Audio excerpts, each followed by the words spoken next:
This is a summit for the survey. This is a summit for the survey on what we can do better, how we can improve it, what you liked, what you didn't like. It's confidential, but it gives us great feedback. In fact, the first summit we did was the second summit was a product of that first summit. So your feedback is critical for us. Please help us out. Joe, thank you very much. Again, that'll be in the chat. Until we get 50 responses from y'all, we're not quitting. We're just going to go door to door. We're going to knock on everybody's door and say, give us your answer. This open house we're doing this weekend is going to be recorded. We have the whole thing being videotaped, so we're going to be able to give it back to everybody that isn't able to attend. There will be a message going out to everybody, so you know the address. I encourage everybody to stop by, take a look at it. Please, please, please. Coming into this open house, this we're going to call it a mega Tyrannosaurus open house. Coming into this open house, for the first 15 minutes you walk in as a buyer, walk in as a customer, go through the entire process as if you were not a real estate agent. If you didn't know about it, I want you to experience it from the consumer side of it. It will help you greatly. You'll see all the setup, everything else. We've already got that ready to go. You'll see how it's done, what we're doing, and there's checklists for all of it. But please do us that favor. And then, of course, after that, transition, enjoy, have something to eat, play some pool, play some games, do whatever you want to do. It's there as a party. That's the whole purpose. All right, let's get to meat and potatoes. This is awesome. Folks, Ali is probably one of the smartest people I know. I love being around him. I love when he teaches. You've heard him before where he's doing some tools you need to have. Ali, I think today is really focused more towards the listing side. Am I correct in that? That's correct. If you don't have a pen and paper, seriously, take your hand off the steering wheel, turn to the side and start writing down. I'm kidding. Don't do that. But seriously, consider that you want to have this at Steph. You particularly, but don't look at me. Look eyes forward right now. Eyes forward. I see eyes forward. That a girl. Eyes forward. I see you every time. Folks, Ali, take it away, man. This is all about you. God bless you. Thanks for doing this. And everybody else, enjoy this one. It's going to be fun. We're listening, sir. All right. Good morning, everybody. We're going to jump right in. One thing before I actually jump into, thank you, George, for the setup there. I don't believe I'm any smarter or anything else. I just basically do what I call me, M-E. And what M-E stands for is I model and I execute. So I model everybody who's already done it. You know, some people say rip off and duplicate. I don't like that. I like to market that a little better. So I say model and execute. And that's what we're going to do today. I'm going to show you the model and I want you to execute because I can't execute for you. This is usually an 8-hour workshop. I'm going to condense it into half an hour. So it's going to be a little bit of a high level overview. And then some of the details I'll get into, but I know that there might be a lot of questions. So if you have questions, post them in the chat. I'm going to keep an eye on the chat. I will take a question and answer session at the end, but I will keep an eye on the chat to address some things that I think might be important as I'm going through it. Okay. So let's jump right in. I'm going to share my screen real quick so you guys can see.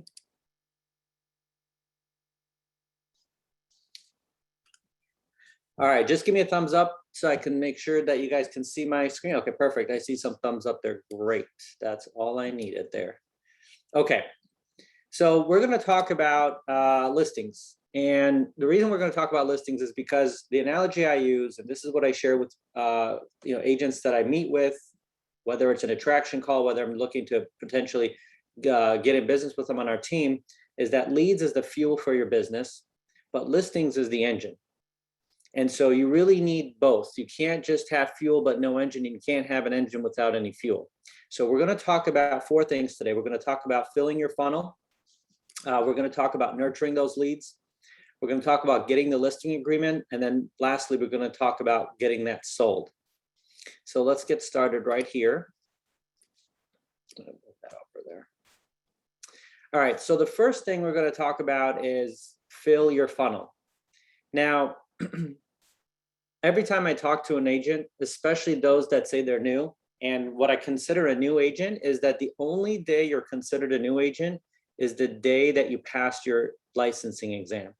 After that day, you're no longer a new agent. So stop referring yourself as a new agent, because that mentality that I'm new automatically handicaps you into not learning additional things and not taking risks or putting yourself out of your comfort zone. So the only time around me you're allowed to say you're a new agent is the day you passed your exam. Once that day passes, you're no longer a new agent. So when we're talking with agents, the first thing I tell them is what are your 3 lead generation levers? Where are the majority of your leads, more than 80% of your leads coming from? So agents are tempted to chase that shiny object, whether it's Facebook leads or doing social media, or let me go ahead and now pay for this service, or let me try this. What you really need to focus on is say, I have 3 lead generation levers, and those should provide 80% or more of your leads. That doesn't mean you can't have a 4th and 5th, but the top 3 should provide more than 80% of your leads. So where do we get these leads? The first lead that I always tell agents to work on and to look for is the low-hanging fruit. So what is the low-hanging fruit? The low-hanging fruit starts with yourself, your house. You should be the #1 person in your database, followed by your close family. All those people have connections that you need to be able to utilize. So in your database, you're going to put yourself, your family first. Then you're going to put in also every vendor that you work with. If you have an inspection company, you have a title company, lender. If you have an insurance agent, you've got a handyman. If you've got somebody who's interior decorator, all these people need to be as part of your low-hanging fruit lead generation lever. And the script with that is two things you ask them. So I'm going to ask, hey, George, if there's ever a real estate need or question that you have, well, who's your go-to realtor? And if that name is not you, the second question comes into play. I totally get that. I'm glad that you work. What do you liked about them? And let me ask you this. Would you do me a favor and your next lead, let me go ahead and see how I can do on that so I can prove to you what I can do? I don't need all your leads. I just need the next one. That's it. That's the script. All you need to do is who do you go to for real estate questions? And then give me your next lead. I don't want all of them. I just want the next one. That's your low-hanging fruit. The other one you're going to do is you need to start partnering with builder reps. If you're not previewing all the new home construction that's in your market, you're losing out. Number one, you need to find out what is the competition. Because when you put a home on the market, a listing, the new homes is your direct competition. And in fact, in the later part of this presentation, I'm going to tell you that you need to take your sellers and walk them through those new models, because they need to understand what buyers are looking at when they tell you, oh, I don't want to paint the house, or I don't want to declutter, or I have kids, or I have pets, so it's hard for us to get the house clean. Well, here's the competition. This is what buyers are looking at, and the quickest way for your buyers to be disinterested in your home is when they compare you to a new home. So you need to go out there. Now with the builders reps, this is what you ask them. Out of curiosity, who do you send your sellers to that need to sell a house before they can buy one of your homes? And again, I don't need all of your leads. I just would like the opportunity to work on the next one and prove to you how well I can get homes sold. So that's part of your low-hanging fruit, is seller or builder partners. The next one is your phone. You would be surprised if you actually sat down for 60 minutes, put your phone on airplane mode so you can't get any notifications, you can't get any calls, and go through starting with the A's all the way down to Z and start looking at the people that are in there. Do you have those people in your database? Do you have their home address, and do you have their email? Very critical, because in the next step of nurturing, I'm going to show you a way to do that, where you can nurture those people by giving them what's, in my opinion, the most important thing about marketing for a home, which is a market neighborhood report. So low-hanging fruit. Facebook is another one. If you've got Facebook friends, they should be in your database, especially people who you know, not people who you just added randomly that you don't have a connection or don't know them. Again, how do you know someone? You've got their home address, you've got their email, and you've probably met with them or talked to them in person in real life. Okay. Here's another point that we're going to do for adding more low-hanging fruit. If you're showing homes and it's in a market that you want to do business with, I want you to go ahead and record the 5 addresses to the right of the property you showed, the 5 addresses to the left of the property you showed, and the 10 addresses across the street. That is 20 potential home seller leads for you right there. You need their address, you know their name because you can look up on the county and get their information from the county appraiser office. Now, the only thing you need is an email or a phone number. We're going to talk about how to get that. You can get it through Spokio. You can door knock, drop off a door hanger for them. And what you want to do is you want to ask, I just want to do a quick survey. What do you like about this neighborhood and why did you guys choose here? Because I just showed 123 Main Street and my buyers are asking me about how this neighborhood is. What was it that had you guys move over here? Was it proximity to work? Do you like that there's parks here? Do you like the construction of the homes? What was it? That allows you to add that low-hanging fruit. Now, so far, everything we've talked about has been low cost, okay? The next one is open houses. Now, on Mondays, we have a great call just focused on open houses. Now, the Mega Open House, I believe, is one of the best drivers and lead levers for you to fill that top funnel for your listing leads. So open houses also do another thing. They allow you to know the market. If you're doing an open house, you're going to have to research that local market within probably of a quarter or half a mile. How much have homes sold for? How long does it take for a home to sell? What's the inventory? One of the things you want to do is anytime you have an open house, you're also being judged on potential people who are coming to the open house from the neighborhood, who are finding out, okay, is this an agent we can trust to list our home? And those people that come in there need to be added to your database for a seller lead. Again, every lead is fuel and your listings are the engine. So you need to make sure you never run out of fuel, because it doesn't matter the octane of your fuel. If you don't have enough fuel to get your destination, it's not going to happen. So open house leads. The other thing you need to do is during your open houses, you have to have a trade-in program. Do we talk about a trading program? So what's a trade-in program? Trade-in program allows a seller who's looking to buy to quickly dispose of their house, sell their house. So we have an institutional buyers database. These are investors and people who are looking to buy the house, usually cash, right? Similar to iBuyers, which are like Open Door, OfferPad, Zillow, Redfin, EXP Express offers. You need to have that, and you need to be able to promote that in an open house. Because why? Most people going to a seller into an open house and they're thinking about selling their home have already talked to agents, or they're just kind of that, oh, we're just looking, we're not talking about, okay, great. I just wanted to let you know that we have a trade-in program that allows us to go ahead and buy your house without even listing it on the market. If you're interested, give me your email and I'll send you all the details. That's a potential seller lead you have. Now, the mistake that most agents do is they feel that if I get a lead and it doesn't pan out in the next 30 days, then I don't like that lead. Well, to us, once you get a lead, that's a lifetime lead, because that person is either going to buy or sell 6 or 7 times over their lifetime. And that's the mentality you need to have in there. So you can never have enough leads, especially in an area and market you want to work with. The last lead lever that we have is called lists. And I like lists because a lot of times I don't want to just put anybody in my database right away. So for example, what are lists? Well, list of probate. Are you networking with probate attorneys in your market? Because probate attorneys are trying to resolve the issues with the person who passed. And oftentimes real estate is involved. They need to sell that real estate.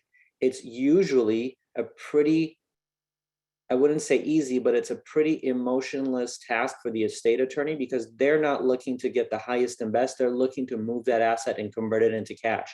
Oftentimes the heirs do not want the property. What they want is the cash or equity that that property will leave. So are you talking with probate attorneys? Again, I don't want all your leads. I just would like to prove myself on the next one. For rent by owners, the past 18 to 20 months, a lot of landlords, especially those that have single family homes or 1 or 2 properties, they've been hurt because they've not, sometimes there's been rent moratoriums where they haven't been able to get rent. They haven't been able to actually maybe work on the home.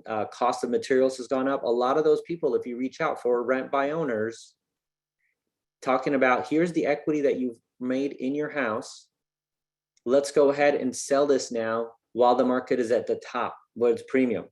The other thing is, a lot of times when we reach out for properties that just listed for rent, what we hear a lot of times is, yep, we're buying a new house. We're actually going to just rent this. We're not going to sell our house. Well, let me ask you this. What if I could get you up to $250,000 or $500,000 of profit from your house tax-free? Because you have the homestead exemption, right? So if you've lived in the house for 2 of the past 5 years, if they're single, $250,000 of tax-free gains, no capital gains tax, $500,000 if they're married. And why would they want to mess with tenants, toilets, and termites, as I like to say? That's another conversation you can have, that potentially those are listing leads. Now we're going to go from some of the free ones, and we're going to jump into some of the things that cost you a little bit of money. But what I like about most of these is they don't cost you money up front. They cost you money only when you have success. So OpCity from Realtor.com, and in fact, I think EXP allows you to just go ahead and turn that on in KV Core, just getting OpCity leads. Now, they typically will charge you close to 25 to 35% referral fee once the deal closes. And most likely that fee will go up to probably 50% in the future in the next few years. But think about it this way. If you were to nurture these leads and get this lead, wouldn't it be worth for you to pay that? It'd just be a cost of sale for you. And the first deal you do with that lead is going to be expensive. 35% is not cheap. However, remember, we're talking about the lifetime of a potential buyer or seller. How many deals can you do with them? How many referrals can you get? Every deal from then on is actually going to be more profitable. The other one is Fast Expert. Now, Fast Expert, you can go ahead and go to their website. It's fastexpert.com. Click on agents and sign up with their program. They're a lead generation company. They generate seller leads for a specific area, and then they send that lead over to you and for you to reach out to them and interview with them. Now, speed is critical because most of those people, when they fill out the information, they're expecting to have someone reach out to them in the next 1 or 2 hours.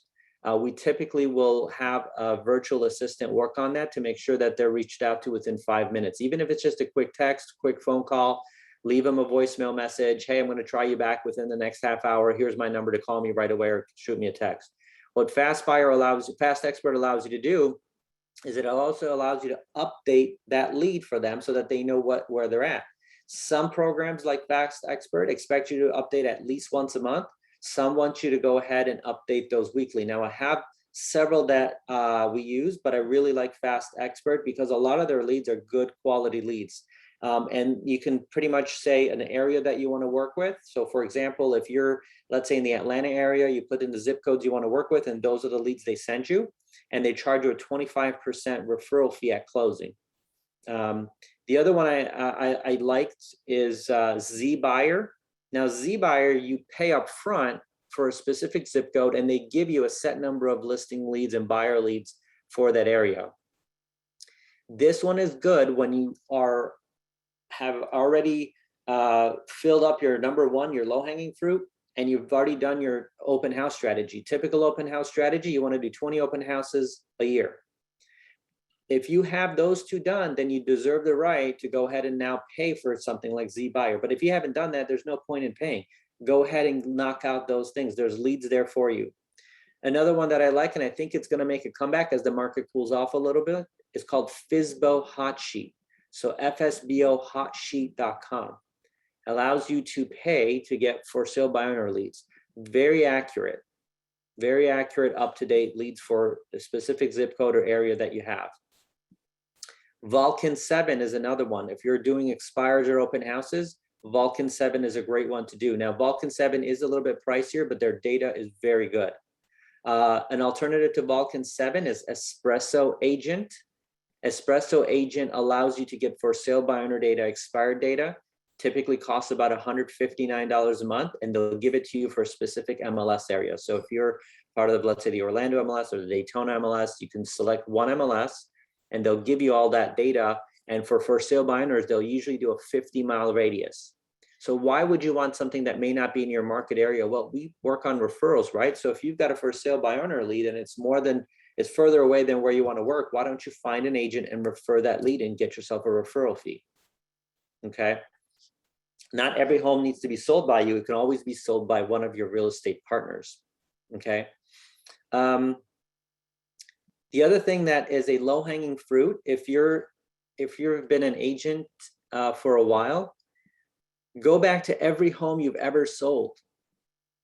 That's another potential listing lead for you. Whether you sold it and somebody else represented the buyer, well, I guarantee you that buyer's 9 out of 10 times been orphaned because their agent's not going to keep tabs with them.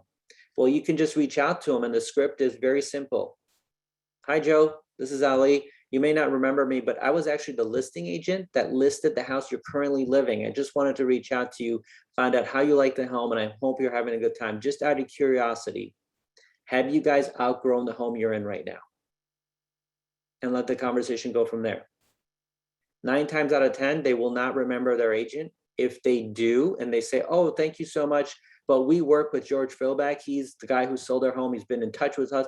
Wonderful. You know what I'm going to do? I'm going to reach out to George and just see how it is. Because if George is doing that, you need to attract that agent to eXp Realty, because that's one of a very rare agent that actually keeps in contact with their buyers. All right. So if you have any questions on these 3 lead levers, I know we went through them really quickly. Please post them in the chat. As I said, this is an 8-hour workshop. Typically, we'd spend about 3 hours just on this specific slide, talking about low-hanging fruit, open houses, and lists. Okay. Once you have these leads, well, how are we going to go ahead and nurture these leads? Well, the most important thing you need to make sure that every seller lead has is a market report. And that market report needs to show 2 or 3 things. Number 1, what's available for sale. Number 2, what has sold. Okay. And number 3, where is their house in relation to that? The other thing that we need to have is a 52 touch campaign minimum. Why 52 touch? Well, there's 52 weeks in a year. And if you're not touching your leads at least once a week or every 7 days, potentially you're going to lose that lead to either another agent, or worse, you're going to lose that lead to one of these companies like Fast Expert or Zillow or Realtor.com or any of these that are trying to disrupt the real estate industry. The reason why they're able to do that is because we don't have a campaign like that. And let me ask you this. Some people say, well, 52 touch, that seems like a lot. Well, Zillow and Redfin do like a 365 touch. They're pretty much emailing you either daily or every other day. So you're in competition with them. And more importantly, you're also in competition with competitors you didn't know about, such as like AT&T, Spectrum. How many times did those companies reach out to your client? What they're doing is they're taking mind share. So if they're not focused on seeing your information or your name at least once a week, guess what? The amount of retention and memory that they're going to have based on all the other things they get bombarded with is going to go away. The second thing also is invite them to an event, or at least allow them to participate in an event. Is there a wine walk coming up? Is there a craft show coming up? Now, these are not events that you have to put on. It's just a great way for you to reach out to them that we're not talking about real estate, but you're actually in there. You're making a connection. Hey, there's a wine walk this weekend on Saturday. If you guys can make it, wonderful. Okay, here's the location, here's the times. All right. We've got a lot of times towns will do craft shows. If there's like a carnival coming to town, any of those things you should do, allow them to do that. If there's a store opening, I know like in Lake Mary, they just opened up Top Golf, which is a pretty cool kind of a golf driving range bar kind of setup. I invite everybody to that. Hey, did you know that the Top Golf just opened? Go out there this weekend. On Saturday, they're doing buy 2, get 1 free from 12 to 5. Okay, it's a great way to get back out there. Now, I'm going to show you something really quick. If you don't have a market report set up or a way for you to send out a market report, I don't want you to create one. It's too much work. You don't get paid for creating anything. But I do want to share this. If you go to CoreFact, I'm actually going to make my screen a little bit bigger so you guys can see this. This is corefact.com. And I'm going to go ahead and go really quick here while I got this here. I'm going to go to contact. You're going to go ahead and sign up for CoreFact. Let me go here real quick. I'll show you guys something on here.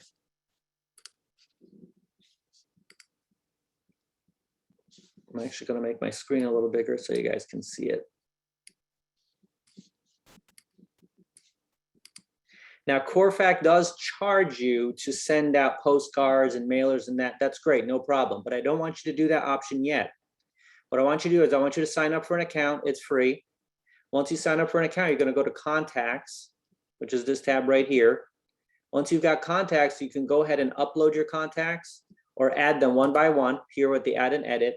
Once you have a contact uploaded, you come back and you click on their name, and under actions over here, you can click on actions, and guess what? They have a neighborhood activity alert. You want to click on enabled, and then you can choose frequency, weekly or monthly. Now, for my nurturers, I like to send this out weekly because they're probably not going to look at it weekly, but I want that to go out weekly. Okay, and then you click save. What it does is it's going to take their home address. Now, remember I said you need their home address in the database, or especially if you showed a buyer and I said you're going to pick the 5 properties to the right, 5 properties to the left of the house you showed, and 10 across the street. You need their addresses, because what it's going to do, the neighborhood activity report is going to be based on the home address that you put in here. So if they have a mailing address that's different than the home address, make sure you're using the home address. There's no limit to how many people you can have in here. So you can have your entire database of leads in here. And it's going to send them either on a monthly or weekly neighborhood alert. And it's basically going to show homes that sold, homes available for sale, free of charge to you. Okay, any questions so far on that? Put them in the chat. Maria asked, is Katie Court's market analysis good to send out? Absolutely. Anything you send out is better than not sending out anything.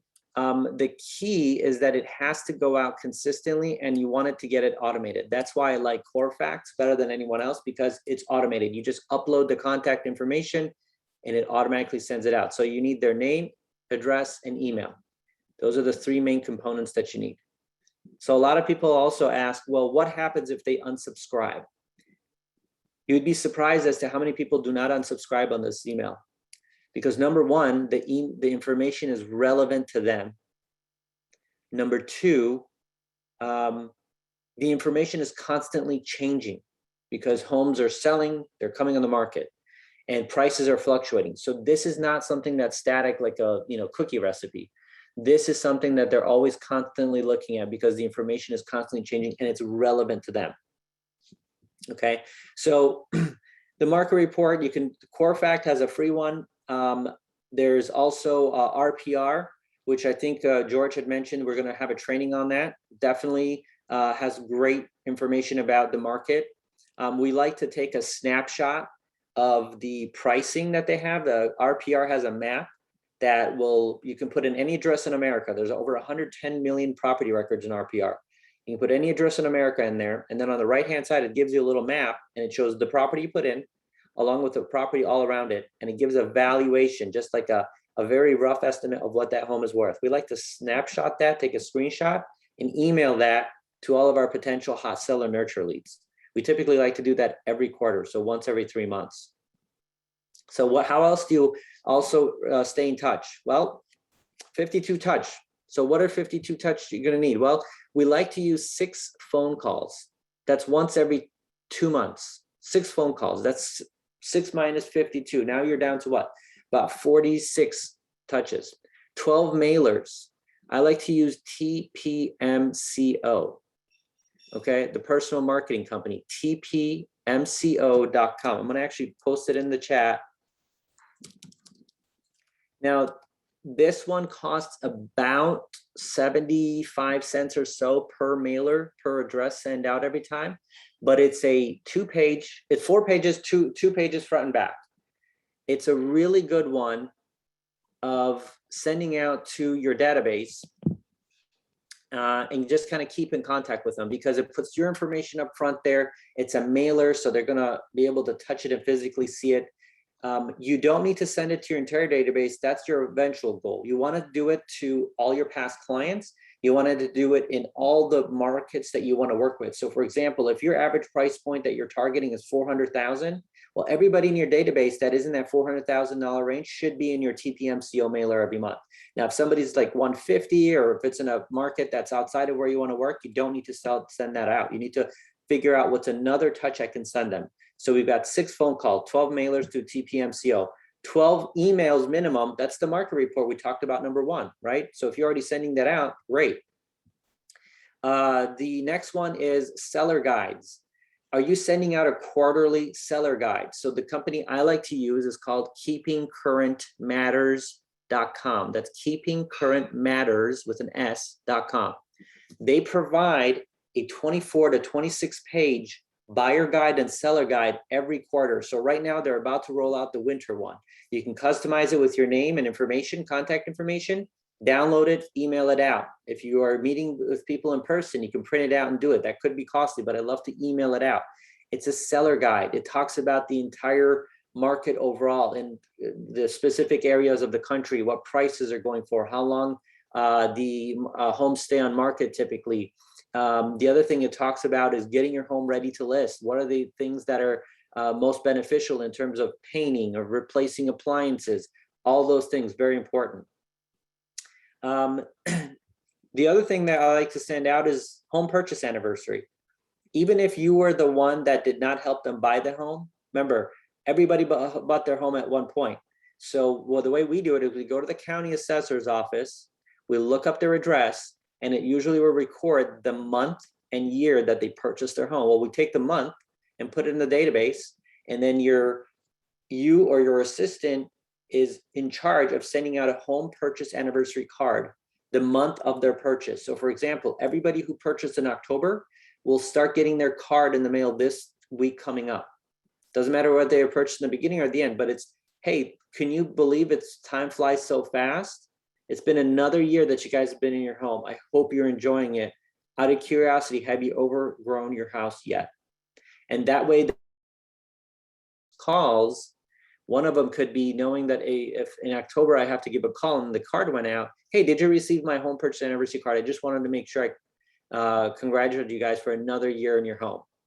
All right, 12 vendor list emails. So every month you should send out your vendor list. And these are your most important vendors. Your AC, painter, plumber, electrician, roofing, handyman. Every month that should be emailed to your seller nurture leads, because homes break. They have mechanical, everything in a home potentially needs to be updated. What better way to get that contact than from your vendor list? And at the bottom of your vendor list, you should always write, if there's a vendor that's missing on this list, please don't hesitate to text or call me. Put your phone number down there. Because the most important thing is when they need you, they'll reach out to you. The other thing that you can do kind of as a bonus is take your vendor list and make a magnet out of it. So that way they can put it on their kitchen fridge right there in front of their face. Put your information, your picture, your preferred vendor list on there. AC, electrician, plumber, handyman, pressure washer, whatever it is. If you're in some of the northern markets, you got people who do snow removal. Very important, especially as we get into winter. Make sure they're on your vendor list. And then here's the other thing. Make sure you vet the people who you put on your vendor list. Make sure they respond quickly. Make sure they're actually looking out for leads for you, because they should be part of your first funnel. Remember these people that they're doing. The other things that you want to do is we love to do 2 pop buys during the year. So what is a pop buy? So we always do pop buys based on a donation or charity we're working for, right? So the reason I'm going to pop by next week, Ralph, is because we're doing a food drive for the local food pantry, and we'd love to take any non-perishable food items. We'll come and pick them up on Thursday, September 30th. Would it be okay if I swing by between 10 and 12? No, I'm not going to be home. Okay, no problem. Here's what I'd like you to do. Please put those items outside of your door in a plastic bag, and I'll make sure I'll pick them up, and I'll leave my card to let you know that I did come pick them up. Okay, that allows you to have interaction with them. Even if they're not there, hey, I wanted to make sure once you've picked it up, I wanted to really thank you for your donation. I just wanted to give you a quick call to let you know I did pick that up. And is there anything I can help you with? Thank you so much. The last thing also you want to do for a pop by is support the local school, elementary, middle school, high school, junior college, whatever it is, support the local school. If you go to the principal of that local school, ask them, what is the #1 need for students? Sometimes it's school supplies, sometimes it's cash donations, sometimes whatever it is. All right. Whatever that need is, that's your second pop by. Again, when you're reaching out on those 6 phone calls, 2 of those phone calls should be talking about your pop by. Hey, I'm going to stop by the neighborhood next week, and we're raising, funds for the local elementary school, Kensington local elementary school. They're doing a drive to be able to provide every student with a backpack. We'd love to have you guys donate a backpack or any kind of monetary. We'll provide the backpacks. We'll fill them up with school supplies. Can I count on you guys to support us for that? Okay, those are very important ones. So 52 touch, 6 phone calls, 12 mailers, 12 emails, which would be your market report, the 4 seller guides, home purchase anniversary, 12 email vendor lists, 2 pop-bys, and then the last one is every quarter we like to send out what we call an equity report. Now, some people refer to it as home valuation, but I like to call it equity report because your home's value is only valuable about the amount you're going to walk away with. If you owe the bank, well, that's not your money. So we call it a home equity report. We like to send that out every quarter. So basically October, it's coming up, we're going to send that out. So how do you send that out? We like to email it. 1, because we can get it in there. Number 2, we can save it in our CRM. So we can send out what was previous quarter, what it was previous to that. Now, is this a very accurate report? Well, I don't know, because it really depends. Are they going to sell their home? Are they going to refinance it? Or are they just curious about the value? And the way this home equity report works, it's very simple. It's a one-page Word document. We're taking the value from Zillow's estimate, right? We're taking the RPR value. I'm taking the value from Black Knight, which is a back-end home valuation model. And I'm just putting that in there, and I'm just showing them what the values are, okay? When you're sending that quarterly, it also allows you on these phone calls to have a conversation about, did you receive our quarterly home equity report? Did you have any questions about that? Because your goal is not try to convince anybody to sell. Your goal is to find the convinced, and the convinced will only reach out to you and work with you is when they have a need. But the critical thing is you don't know when that need arises. So that's the important part, is make sure we have that.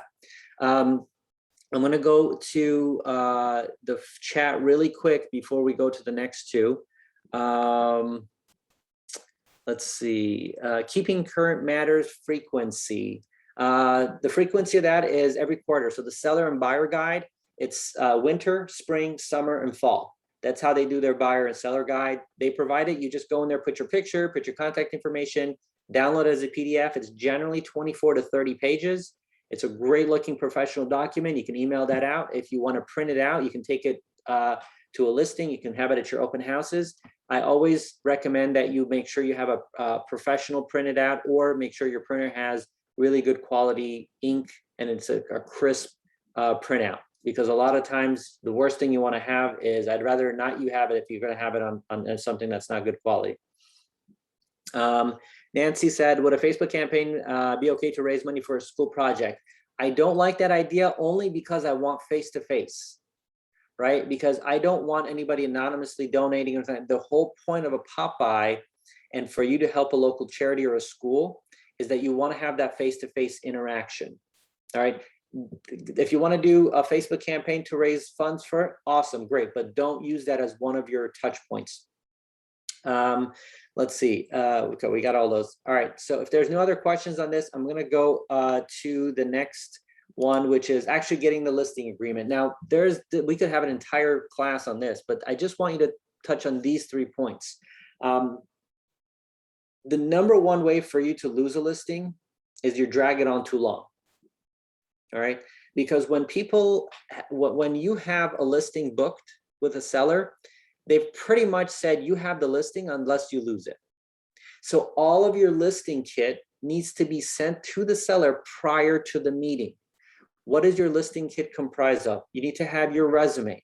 Every home you have helped buyers sell ever in your career.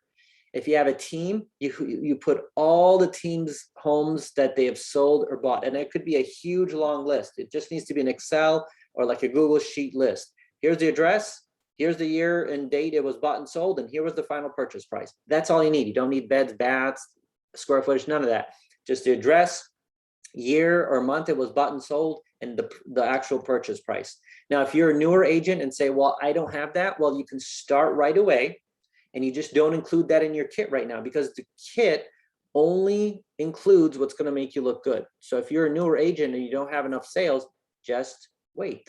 As you make sales, you add that to your list of homes that you've sold all time. Remember, it's all time, not just this year. Every home that you've ever sold in your career. Your completed listing agreement with their address, their names, all that information needs to go out prior to your meeting. All the addendums filled out prior to your meeting. Because here's the thing, you do not want to be there at the listing appointment talking about your listing agreement for the first time or showing your addendums for the first time. That should have been done ahead of time before you meet with them.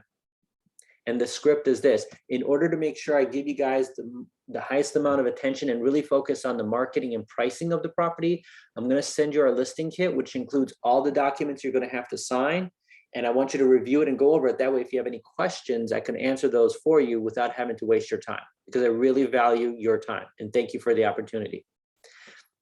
The other things that you send with your listing kit is your resume, your private VIP buyer program. We're going to talk about that real quick. Every step that you and your team will do to get the house sold. Okay. And then all the team members, their role. And then more importantly than anything else is what happens next. What happens next is, okay, when you sign the listing agreement in the next 24 hours, here's what happens next.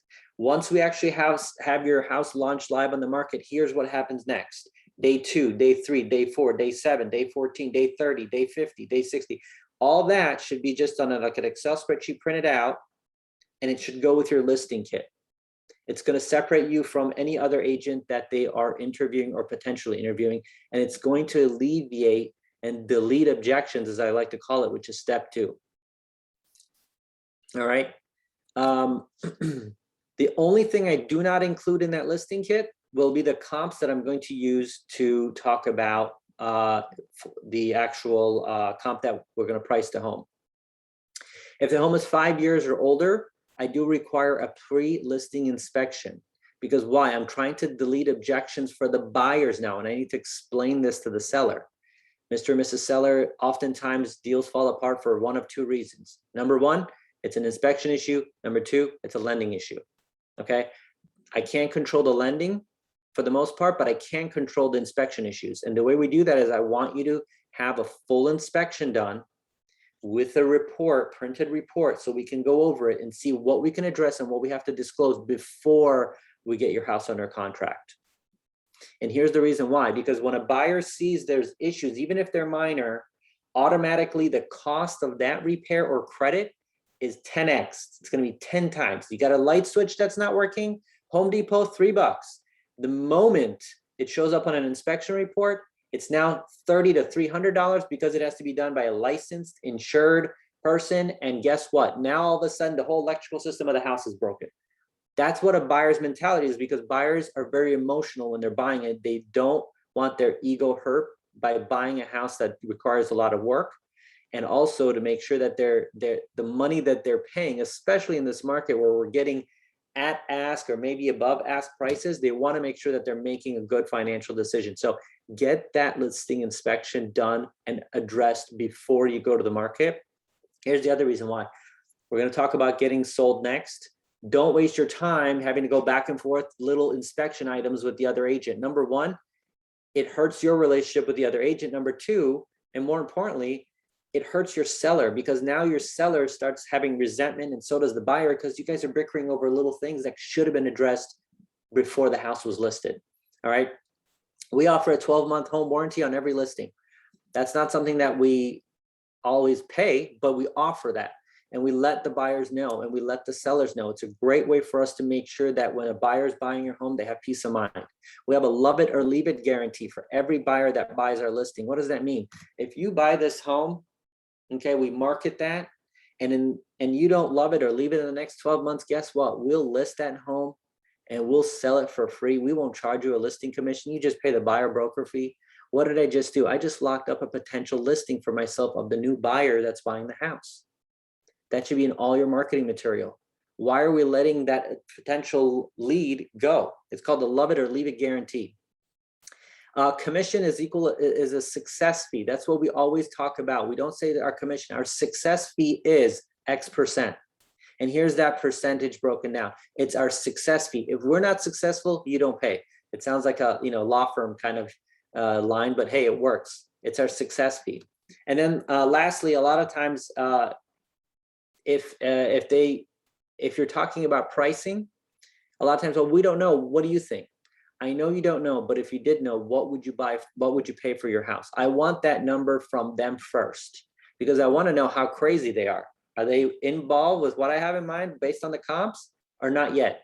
I know you don't know, but if you did know, what would that number be? What would you buy your house for right now? Okay. The one thing I want to show you guys is when we're on a listing appointment, I'm going to go ahead and go to get sold. This is how I do my comps. I call it the 555. And this is something that I modeled from Ben Kenny. So he takes 5 expired, 5 solds, and 5 active. All right. Now, if you can't find those 5 within a quarter mile of similar properties, you might have to increase your radius. 5 sold, 5 active, 5 expired or pending, either one, whatever you can find. And what I used to do is I used to make a nice little graph and, print the report out. I stopped doing that. I print out the 1 page. I don't know if you guys can see this. 1 page MLS listing right here, just 1 page. I take my highlighter and I show them, Mr. and Mrs. Seller, here is one property that's sold in July. And I highlight, here's what the price was when they first listed it. Here's what the price was when they actually sold it. Here's how long it was on the market, square footage, and then if it had a pool or if it had a fence or something unique about it. And then I take this and I pass it to the husband and wife and I tell them, take a look at that. I take the second one. Here's another one, sold, well, listed, sold, here it is, boom. I pass all these things along. They take a look at that. And then I ask them, based on what you have here, what do you think we should start for the asking price of your home? Now you don't say anything. Close your mouth. Let them say that. Oftentimes, based on that, they'll now be able to see what's realistic. If you ever ask them, hey, what would you like to get for your home? Well, every seller is always going to be that high pie in the sky. Let's shoot for it. And if it doesn't work out kind of deal. Can't let them do that, because that's going to be time on market. It's going to be frustration, and it's going to build resentment with you and the seller. You do not want resentment. Resentment is the #1 cause of you not getting referral leads, having a bad relationship with them, and kind of just having this more of a transaction as opposed to building a relationship. So I want to get to our last point, and I'll open it to questions and answers as we're running close to our time. #1 thing, make sure your photos are done by a professional, because that is very, very important these days. The reason why most people actually book a showing for your property is because they found it online or an app. Then they reach out to an agent and say, I want to see this property. Photos is the #1 way that it's going to pull them in. So make sure you use a professional photographer. #2, showing access. All right. You have to really talk about this during the listing appointment, and we have it in our listing kit. I need to be able to have the most flexible way to show your property, because you never know which buyer is going to be the buyer for this home. I don't want to have that opportunity for you guys to miss that opportunity. We always include 2 lock boxes in a property. We have an electronic lock box. We also have a combination lock box. Why? #1, if I have a vendor who cannot access a property, like an inspector, appraiser, whatever, combination lock box, they can open this. Okay. #2, when you have 2 keys at a property, if some agent takes a key, breaks a key, forgets to lock it up, I have a backup. Okay. And #3, if you're in an area like Central Florida, where, especially East Central Florida, where we have multiple MLS memberships, not everybody is a member of that MLS, and not everybody has access to open the electronic lockbox up. So we give them the combination lockbox right here. Okay. So critical thing, we always have to, we explain that to our sellers. And we also say, get ready. The next 30 days that when we launch and live on the market, your electric bill is going to be higher. There's going to be people tracking dirt into the house. I want to prepare them, their mentality, because I don't want to get the call of, hey, the last showing, they forgot to close the door. They forgot to turn off the light inside the closet in the 3rd bedroom. Well, that's not your fault. You can't control that, but I want them to be ready for those things. So I'm going to tell them these things up front. All right. You're going to track more dirt into your house.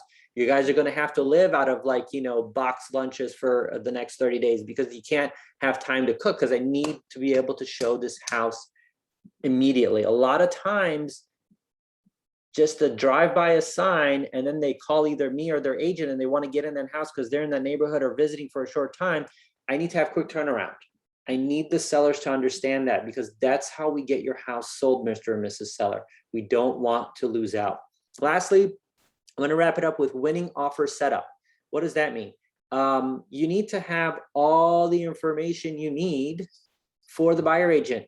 The buyer agent is not your enemy or competitor. They are your partner. They are your success advocate. Without them, you're not going to be able to sell the home. That's the mentality you have to have. So a couple of things that we do. I'm going to do this real quick, share my screen again and make this a little bit longer so you guys can actually see. So this is something that we upload to the MLS on every listing. We also email it to every agent who shows our property. That property, here's the important information they need to know when making an offer: the title company full information, the contact person of that title company, the seller's legal name. I cannot tell you how many times people do not put the full or legal name on the contract. Critical, because your lender needs that legal name, right? The lender that's going to do it, also the title company. You don't want to run into those problems to have to addend the contract because the seller legal name is in there. I did take the escrow amount, right? This is a suggestion, right? But I say this is the amount of escrow we need. Because what am I trying to do? I'm trying to alleviate the little negotiations back and forth that not only waste time, but create resentment with the buyer and seller. Inspection days, I tell them how many inspection days we want. Okay, where are you guys sending all the offers? This is where they're going to send it. I don't want you to go ahead and send it to another email address that may appear, that might be my broker's email, whatever it is. Okay, this is something we started doing this year because I found that, there were pre-approvals that were being given out that weren't really pre-approvals. They were just going on a site online. A lender said, okay, just put your social security number and check the credit soft pull. Here you go. You're pre-approved for this amount. But they didn't do tax return, bank statements, vet them to make sure that their down payment was seasoned and it had been able to be verified. So we asked not only for pre-approval, but we also asked that all of our buyers be cross-approved from our preferred lender. I'm not going to steal your client. I'm not going to steal your buyer. What I want is to make sure that that lender talks to your lender and that they've actually done the necessary steps to make sure that if I have my seller and I put my reputation online, say, take this offer, they're approved, they're pre-approved, that it's actually going to close. So what we also do is we put in there, any lender extension request automatically will make the escrow non-refundable. Right? The reason we do that is because how many times have you gotten I have a mortgage brokerage myself. So this is one thing I always say, how many times has it been 45-day close and all of a sudden the week before closing is when everything is trying to be done and they're like, well, we can't make it. Well, you've had 45 days. What happened? Well, because for whatever reason, they were not working on the loan. So we put this in there because I want the buyer agent to know up front, any lender extension request automatically makes the escrow non-refundable. Now, do we enforce that? Not all the time. It's on a case-by-case basis, but this makes sure that I don't come to my seller after 45 days and say, hey, guess what? I need an extension for 2 more weeks or 3 more weeks or another month. Oh, by the way, by extending this, if they don't get the loan approved, they still get to keep the escrow. And now your credibility is completely shot. The other thing that we do is we put in the age of the major mechanicals: AC 2019, roof 2019, water heater 2019, pool not heated, can be converted to salt water. These are basically FAQs that I've heard so many times. It's like, well, why don't we answer these up front? Not in a flood zone, all appliances 2019 included in the property, plus the washer and dryer, all window coverings stay, and furniture is negotiable. This is very important for you to have a winning offer. Okay. And then lastly, I do use .loop for all of our transactions. So we create an easy offer folder. And with the easy offer folder, you can put all the listing agreements and not listing, but all the disclosures, contract, everything in there. And then all you have to do is just click and send this link right here by copying this to any agent who wants to make an offer. And if they use .loop, they don't even have to recreate all the documents. They just type their seller's name in, the amount, what they want, send an electronic signature to the buyer. When that buyer signs, guess what? That entire packet comes into .loop automatically into this loop. and it notifies me that, hey, you have an offer on this property, everything's created. We're trying to make it easy for us because we want to have a winning offer. Now, lastly, before I close it up, one of the things I forgot to do when you're on a listing appointment is we have an easy exit clause, right? Remember, I'm trying to delete objections. We include this when I have hesitation from a seller to sign, okay? And I'll just read it very quickly. In our experience, the biggest fear most sellers have when listing their home with a real estate agent is whether they're choosing the right one. In an effort to remove the fear from your choice to work with me and my success team, we've instituted an easy exit clause. It's very simple, no fancy language or small print. When you list your home with thepartovi.com, you can cancel your listing contract as long as we're not actively negotiating an offer or under contract. Simply call us and we'll be removed within the MLS within 48 hours. Got signatures down here. Not a legal document, not enforceable, but I want them to feel comfortable that if things aren't working out, and this is the reason why they're not listing with me because they're kind of hesitant, easy exit clause. Very important for you to have in there. This is something that I modeled from Tim Heil out in Austin, Texas. This is how they got it, especially in a market that's hot like this. Easy exit clause. They don't want to go 6 months, 30 days, whatever it is. I have an easy exit clause, 48-hour listing agreement, potentially what it is. For sale by owners, when you're prospecting, talking to for sale by owners, we have an easy exit clause. Let me share it with you. This does not go in our listing success kit. That's sent out only because I don't want this to be the norm. I want this to be kind of my ammunition that I pull out if that's the case. I always bring it with me in a listing appointment, but it's not something that we mention unless it's something I need to close the deal.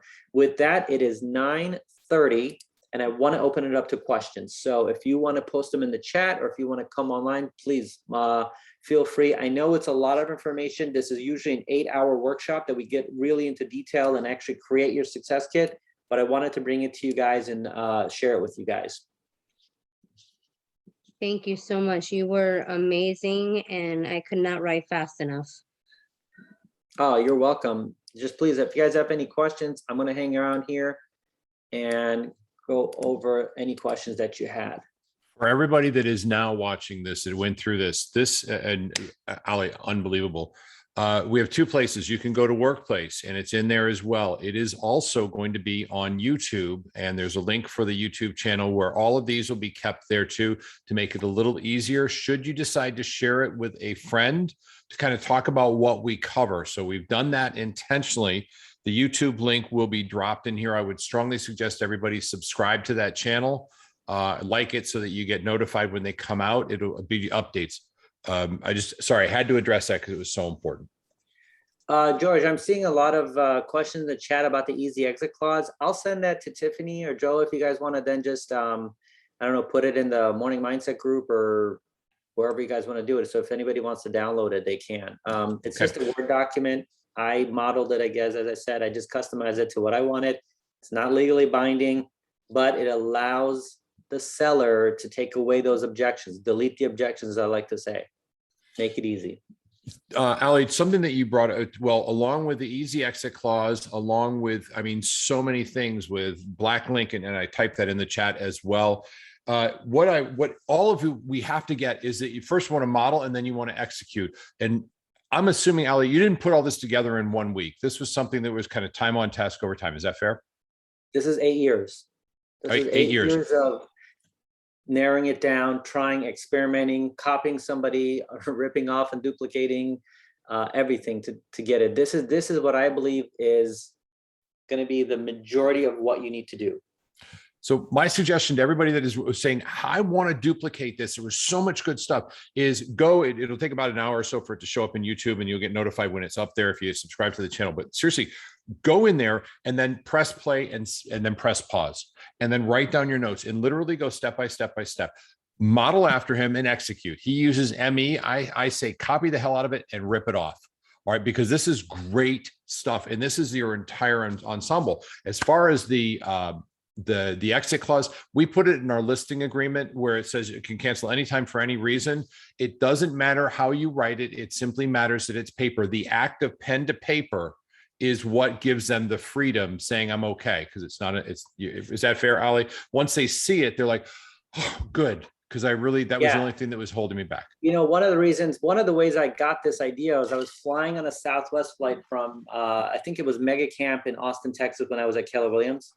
And I was like, why did I book with Southwest? Because Tom told me on Delta he had a cheaper fare that I could have booked. But then I remembered the reason I booked with Southwest is because they don't have any cancellation or change fees, right? Just because of that, I'm using their airline, because in my mind, I'm like, well, if I can't make the flight, or if I need to change the flight, I can do that without a penalty. But I've never really changed a flight. I've canceled a couple of flights because maybe I can't go somewhere, or my plans changed. But that's how I came across. I'm like, well, when we go on these listing appointments and they're not signing with me on the first listing appointment, how can I take the objections away?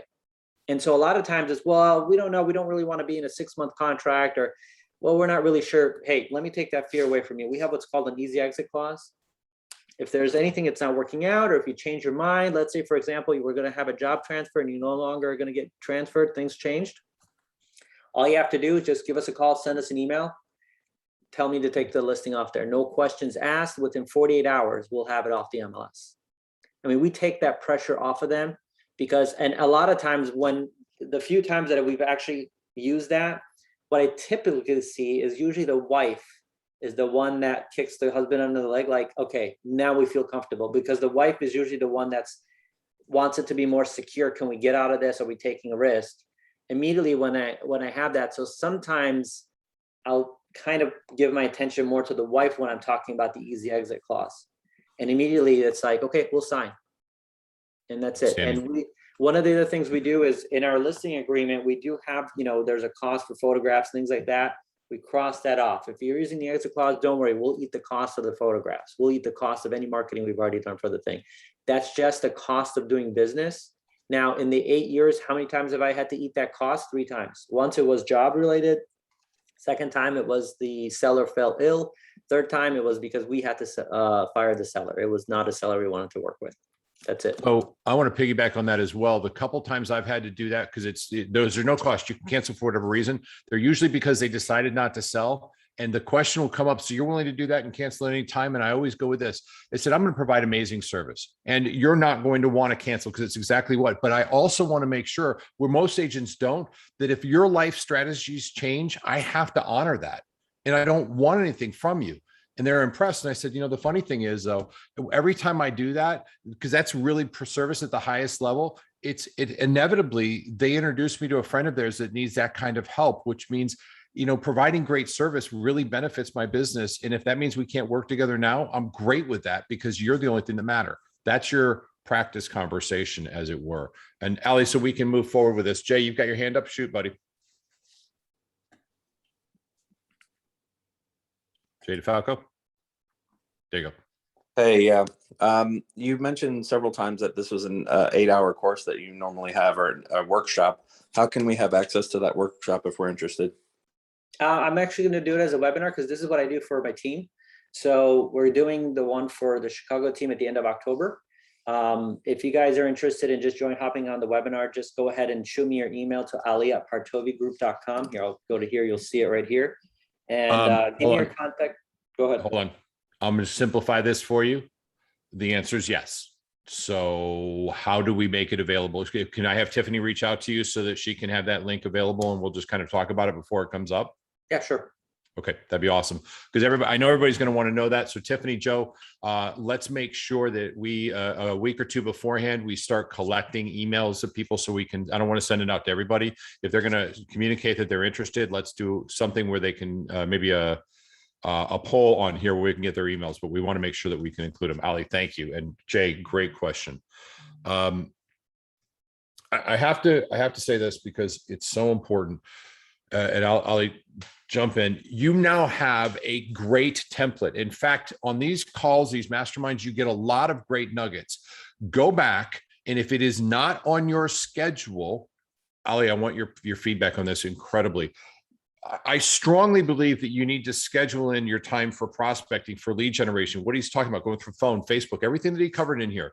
And then, but you've got to, now, how do we communicate with them? If you're not putting it on your schedule, time blocked off to work on your business, it's just a dream. It's not an action plan. Thoughts on that, Ali? Because you can't create it overnight. It takes work. Yeah, so there's, I know Joe originally in the chat had posted the link for the feedback on the summit.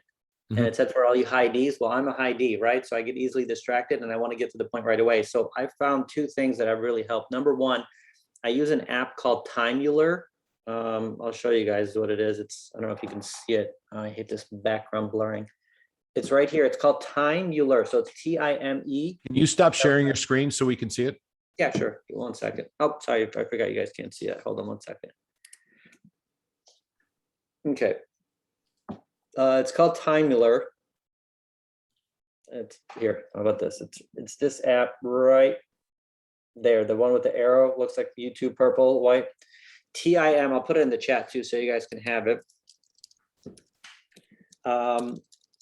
What it does is allows you to track your time on any certain task. So you said what task it is, and you track your time. You start it, and that. Now, if you really want to get kind of at high level, they have an actual little cube, not a cube. It's like a little prism, and you can program the prism for the time things that you want to focus on. And every time you move it to that prism. So for example, let's say I'm going to be focused on my listing agreement for 60 minutes.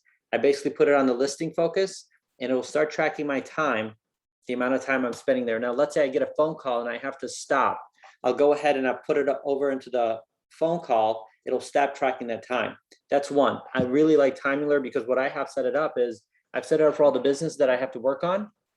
And every one of these is basically a focus that I have. So what you can do is you can see right now, I'm in an airplane mode, right? Airplane mode doesn't let any emails come through, no text messages, nothing, right? And when I go into one of my time things, so for example, here we have EXP revenue share. If I'm going to work on that, I'm going to click on that. And now I'm tracking my time for that. That's one. The second thing is if you have an iPhone and you got the latest update for iPhone, they now have things called focus, where you can set up any focus you want, and it'll stop incoming calls, it'll stop incoming texts, and it'll let the recipient know that you're driving or you're at work or you're in a meeting or whatever it is, so you don't get disrupted. So those are the two things that have helped me, Timular and also focus. Focus manager, there you go. Oh, Phil, I think you're on mute. Or George, sorry. No worries. Is that the focus app? No, so the Focus app is actually part of Apple's new release for iOS 15. So if you update your software to iOS 15, it's a free update. Just go to General Settings, Update Software. iOS 15 now has that Focus app built in, and it's in your control center. So basically, if you have an iPhone, you pull down on the right-hand side, and you'll see where it says Focus right here. You know what I'm going to do? I'm going to stop my background blurring. Let's see. So that's what I use. Yeah. So here's the one of the things I want you guys to don't make a mistake on. You should not be working on this during business hours. From 8 to 5, 9 to 5, you need to be lead generating, previewing properties, going on listing appointments. From before 8 a.m. or after 5 p.m. or after your appointments, that's when you need to be working on this stuff. Okay. You should not be using the excuse of, well, I'm working on my, listing kit from 9 to 12. No, that's not that time. This time should be outside of revenue generation time. Okay. That's the way you can schedule it. The second thing you can do, and this is one of the things that has helped me, is I remember I went to a training with Ben Kenny, and he said, I want you guys to do an exercise. I want you to take the two most important people in your life, whether that's your kids, your spouse, your parents, whoever it is, and I want you to imagine them standing behind you for 8 hours. Would they be impressed or depressed? And so think about that. Would they be impressed or depressed, right?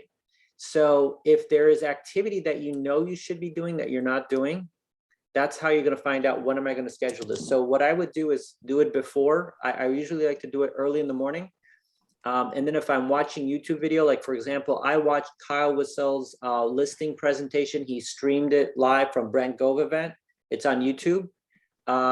Great listing, presentation. I shared some of his ideas on this call too, but I watched that at night.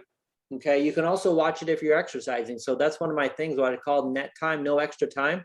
Get on the treadmill, put your earphones on, and watch that YouTube video. Kill two birds with one stone. So net time, no extra time. somebody has said, what's on my shirt? So I made this shirt for all of our team up in Illinois. So we've got lead gen, follow-up, appointments. Let me do this. Negotiate and role play. These are the 5 things I want them to do.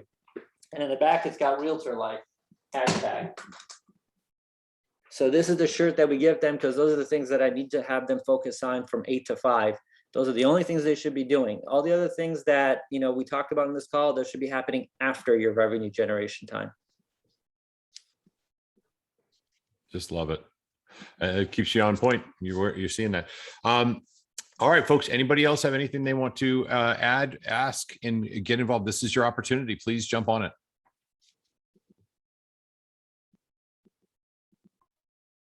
Okay, there's a lot of good notes in the chat.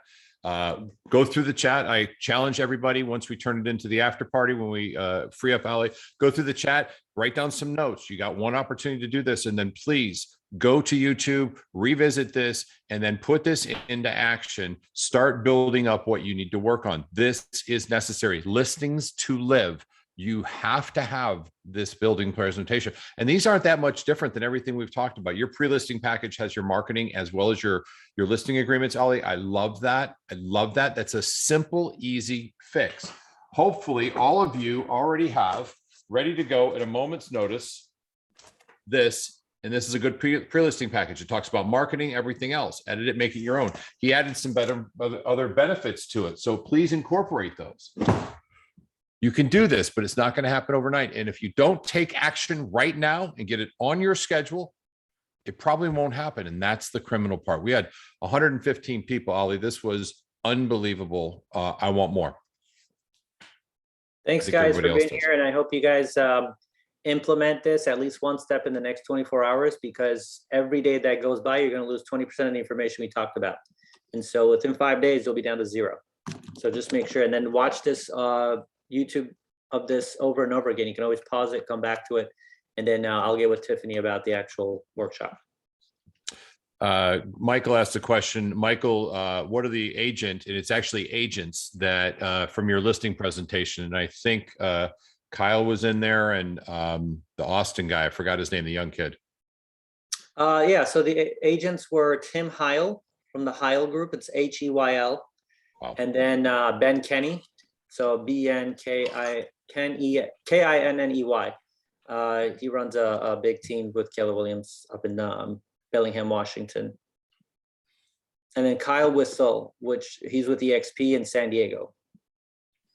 Yeah, Heil is just amazing. This was our young gun out of Keller Williams years ago, and he is a prospecting machine, and just said, I'm building this huge team. One thing he did have, though, he had focus and he had priorities. And I think his own opinion. So please feel comfortable with this, guys. He's an incredibly successful agent. He had to completely rebuild after, I think, 4 years, because he was just doing it all wrong. And he said, I've got to do it again. You remember that, Ali, when he was like, I fell apart. You know, a team of like 20 or 30 people, and they all just said, this is ridiculous. We're not working. You don't have to be perfect. You just have to take action and then be aware of what happens. Yeah. And I actually, with Tim, just piggyback on something that we actually start hoping that it's going to be in Florida is, he started a kind of a real estate tech firm called Homeward, which is very similar to like Knock, which allows your seller to be able to get a loan to buy their property without having to sell their current property. So it's not available in Florida yet, but once it does, it's going to allow us to add that to our listing repertoire, where if you've got a seller that, you know, they need to move and buy a house, but they can't do it before selling their house, this allows them to get the loan approved to buy the new home. And then once they move out, they can get their home ready, sell it. Once the home sells, the proceeds will be able to help to pay off that bridge loan. And then they'll get their 30-year loan on that new home gets finalized. So it allows them to buy their new home without having to sell their existing home. Can I ask you to do a favor for us? Because I'm positive this is something that you'll probably be more in tune to than I am. When that comes out, would you reach out to me, and then maybe we can do a summary of the benefits to apply? Now, if you're not in Florida, because we have a lot of us that are, but there's also a lot that aren't, start looking around at Knock, and that's, I think it's N-O-C-K. Is that right? Not K? I think it's K-N-O-C-K. Here, I'll my bad. Look at it real quick. And this is something that it's a huge asset, it's an asset for a seller for sure. when this comes out in Florida, you want to put this into your repertoire for your listing presentation. And folks, Hey, George, Yeah. just so you know, knock is available in Florida, in a lot of Florida. It's available in certain cities, not a state. I'm actually knock certified, and I just got my first referral from knock. They're actually sending me referrals where people are applying for the loan, and then I'm getting the referral. whatever, Tom. All right, thank you, Claire, very much. That was awesome. I appreciate that. I put both of them in the chat so you guys can see. Knock and Homeward are the two. I will say this about knock in the Florida area where we are, because I'm not certified as well. Out of the 6 people that wanted to participate in it, none of them qualified. So knock was a little different, and I'm really hopeful that Tim has a better product. So that was just been my experience. I've been using knock probably 6-8 months now. Awesome, Claire. Thank you for that. I appreciate it. Definitely worth the try, I'm assuming. And I'm assuming you got the listing either way. Is that correct? Okay. So the listings were taken and there is a value add, whether they qualify or not is a shame. And you're right. Hopefully Tim will come up with something a little more flexible, quite honestly, but why not have the information about it? And if it's available, thank you guys. God. Ali, we said an hour, right? We said, top will just go an hour. So really an hour, hour and a half. I mean, whatever it really comes out. Yeah. This is just such good stuff. All right. So just show of hands, thumbs up, the people I can see. Y'all enjoy this? You want more of this kind of stuff? This help out? Oh my God, this is just brilliant. Round of applause right there, dude. Seriously, Ali, this was just gold. Thank you. Thank you. Thank you. Lorna, welcome, Ralph, everybody's hitting it as well.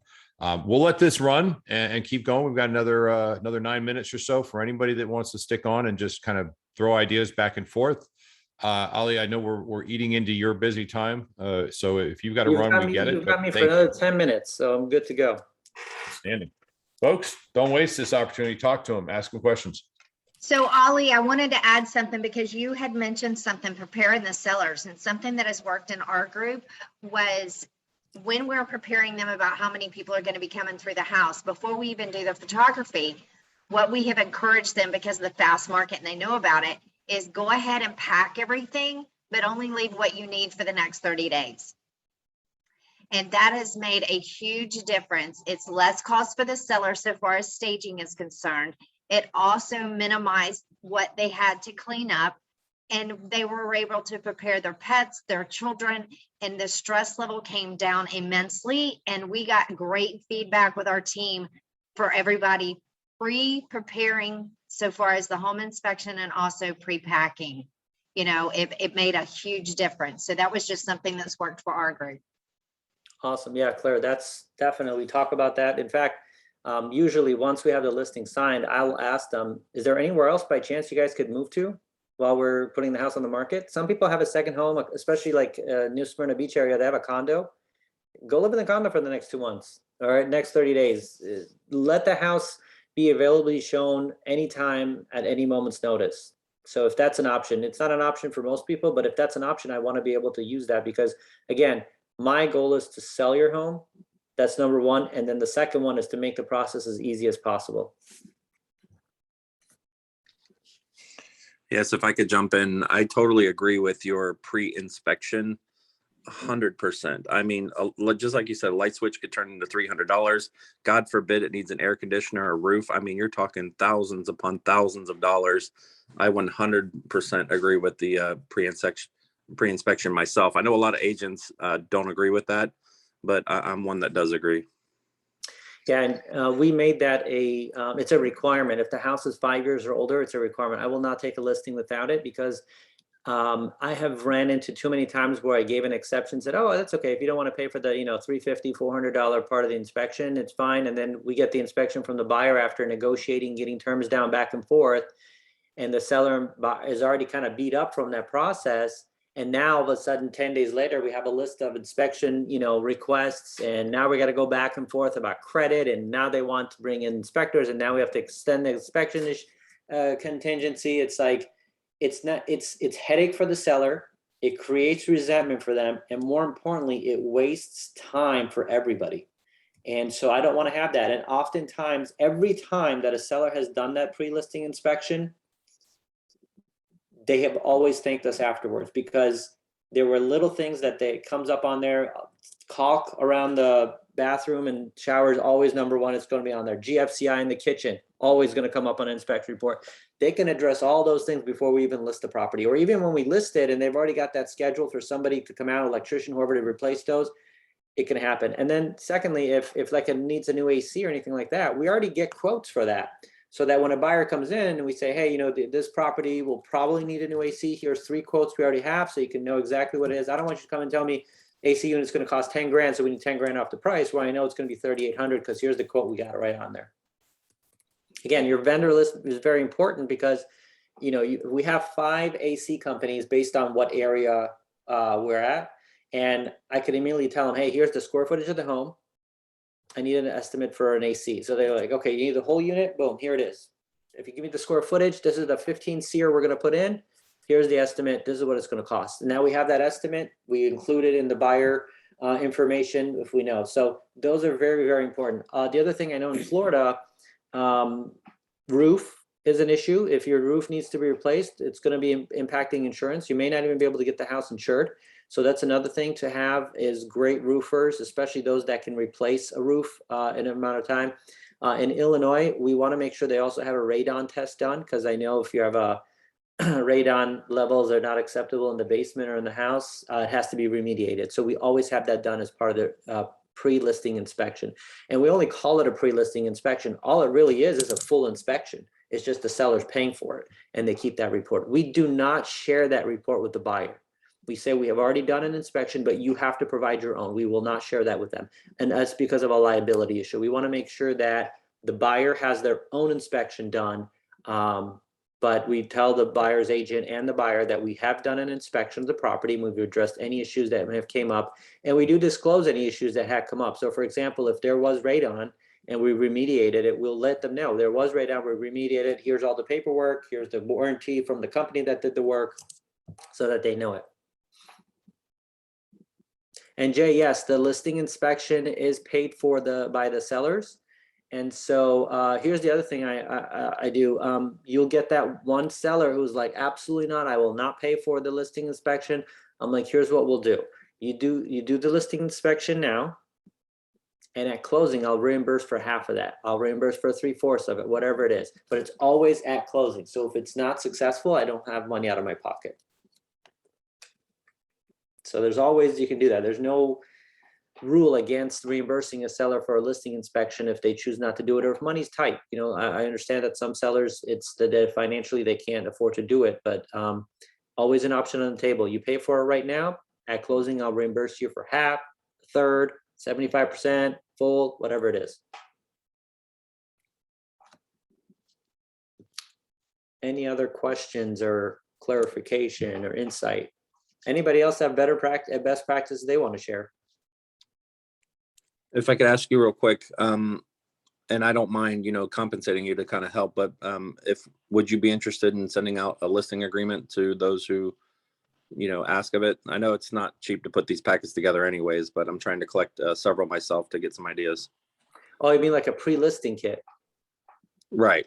Something along those lines. Yeah. You know what I'll do? I think we should have that as a training, because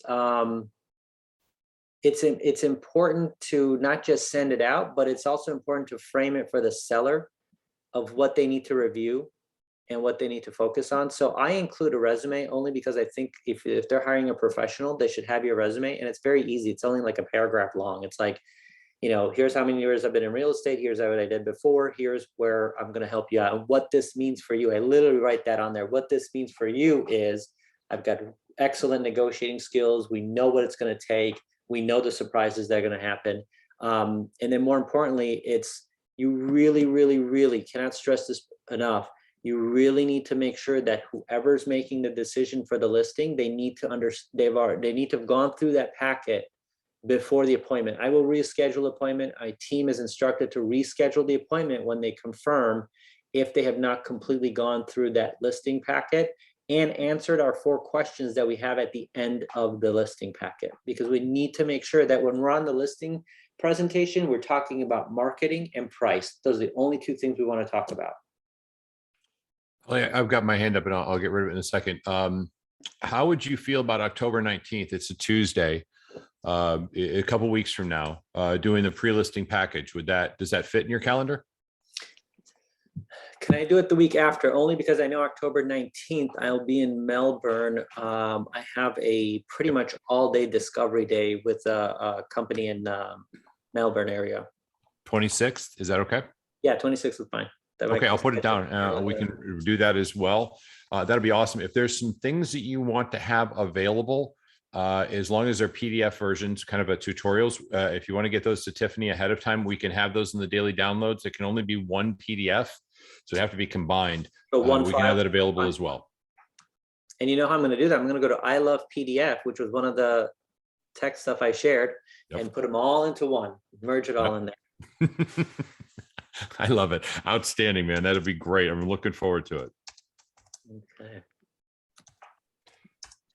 All right, folks, it is time. I'm getting to work. I've got some scheduling that I've got to work on. Things are on my calendar too.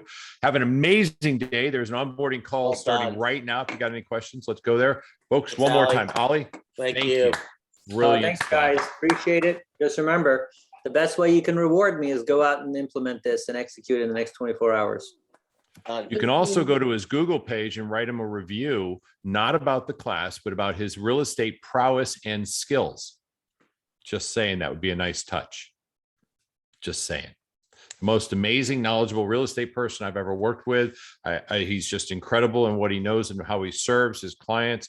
I can't recommend him strongly enough. Something like that. Use your own words. Just throwing it out there might be a nice thing to do. Thanks, brother. That was awesome. Thank you, guys. Appreciate it. Have a good one, guys.